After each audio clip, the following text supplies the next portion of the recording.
For most migrants, building a home in the city takes a lifetime of hard work, sacrifice, and hope.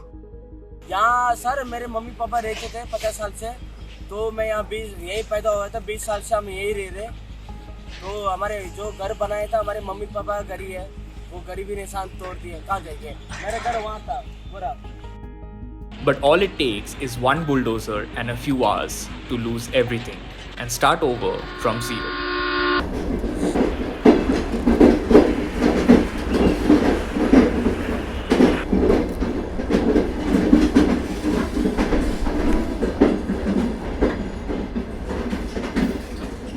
Nestled behind the posh lanes of South Delhi's Jangpura, Madrasi camp is the only home that 27-year-old Surya knew.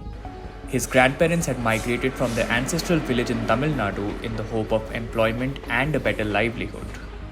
One of the oldest informal settlements in Delhi, the Madrasi camp stood next to the 400-year-old Mughal-era Barapulla Bridge, a Murugan temple, Tamil script on walls, Pongal festivals, and a Tamil school built an identity for this bustling settlement. But on the 1st of June 2025, everything was gone.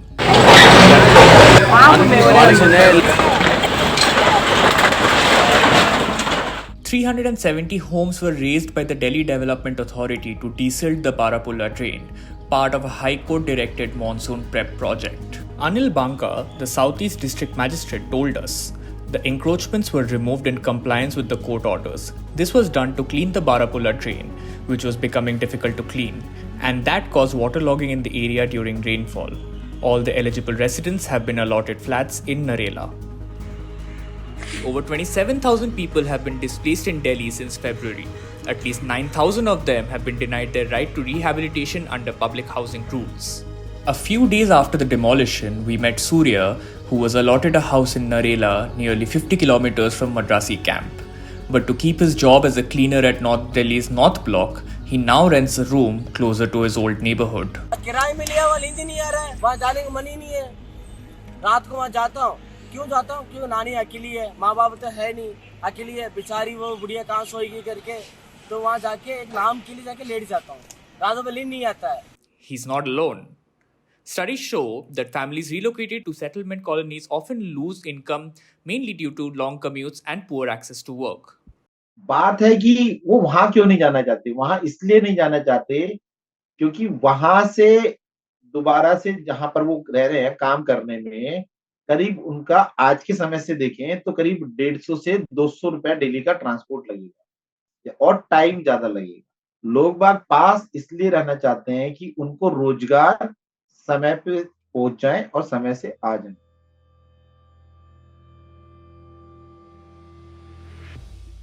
Veerappan's grandparents migrated from Tamil Nadu's Villupuram and settled here for employment. Veerappan was born and raised in these alleys, which are now covered in rubble. Today, he is back, scavenging for scrap metal to sell for money. But while Surya has been part of almost 200 families that have been allotted a house, Veerappan and many others haven't been so lucky. An e-rickshaw driver, he can't afford an apartment for his family, so he parks his vehicle near what he once called home and spends his night overlooking what was once a thriving Tamil community.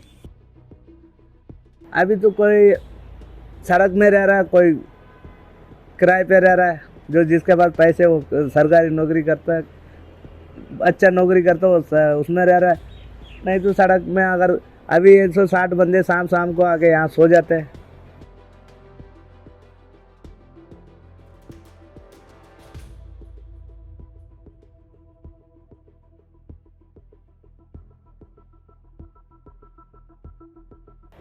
ये हमारा गांव में जितना लोग है यहाँ पर रह रहे थे, हम गांव नहीं जाते, एक साल में एक बार कभी चला गया तो चला गया।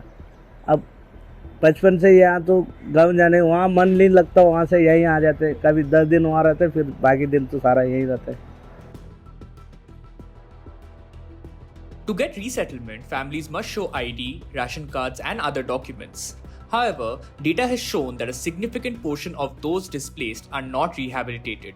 They are left running from office to office. Out of the 324 instances of forced evictions recorded by HLRN between 2022 and 2023, only 122 were rehabilitated. मैं पेपर रख के पूरा दुनिया पूरा घूम के आ रहा हूँ, एक ही भी जवाब नहीं देता। वो PWD वाले जवाब नहीं देता, वो MCD वाले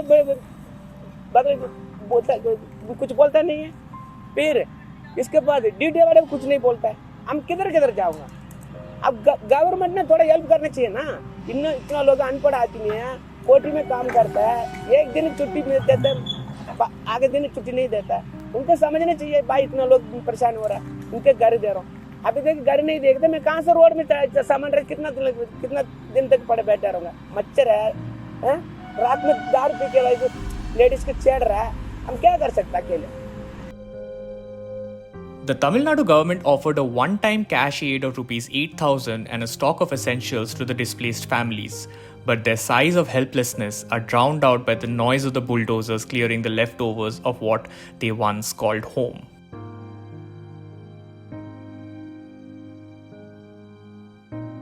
शहरों की तरफ लोग आ रहे हैं रोजगार के लिए, कोई झुग्गी बस्ती में रहने के लिए लोग बाग नहीं आ रहे। जब सस्ते मकान नहीं होंगे, कच्चे मकान और उनकी आमदनी के हिसाब से रेंटल हाउसिंग पॉलिसी नहीं होगी तो कैसे, तो लोग बाग उन्हीं चीजों में रहेंगे। अभी झुग्गी तोड़ रहा है, आपको जगह अब ले लो, मना नहीं करता हूँ। गरीब लोग जगह भी दे दो। तो सरकार से तो हम लड़ नहीं सकते, हम तो सीधा साधा लोग हैं। तो गवर्नमेंट थोड़ा देख के काम करवा लो। गरीब लोग पूरा मत मारना, थोड़ा सा हेल्प कर दो गरीब लोग।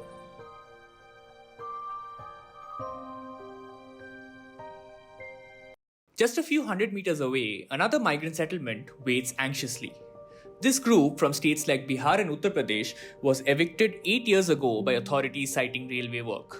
Since then, they have not been allowed to rebuild their homes, get access to water or electricity. They live in makeshift houses made of tin, brick, and asbestos. Now, eviction notices are back again.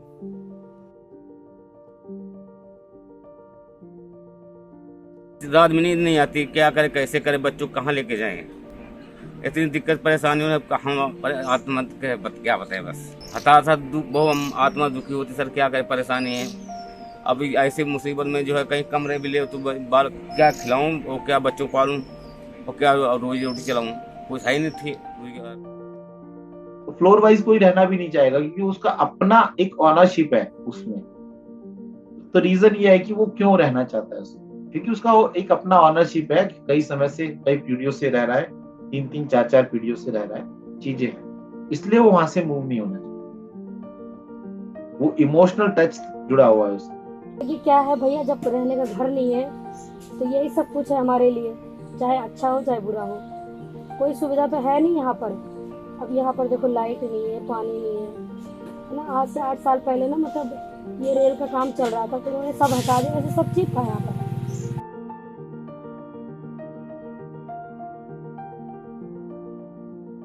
पहले बनाने की भी कोशिश की थी भैया ना, जब तोड़ दिया था हाँ तो बना रही थी, फिर मतलब वो ये रेलवे वाले पुलिस वगैरह आ गई ना, इन्होंने बंद कर दिया। तो इन्होंने बनाने ही नहीं दिया? नहीं, ये दीवार बनाई थी मैंने। हाँ। रात को हम लोग जब सोते थे ना हाँ। तो इसमें वो चरस स्मैकी वगैरह घुस जाते थे। मैं एक दिन सोई थी, सिलेंडर लेके भाग रहे थे वो लोग। अच्छा। मतलब तो मैंने कहा अगर वो ले जाएंगे तो फिर मैंने कहा इससे अच्छा ये गेट लगा देती हूँ। आप सोचो देखो इसमें क्या है, देख रहे हो आप, दिख रहा है इसमें ना लाइट है ना कोई सुविधा है, कुछ नहीं है।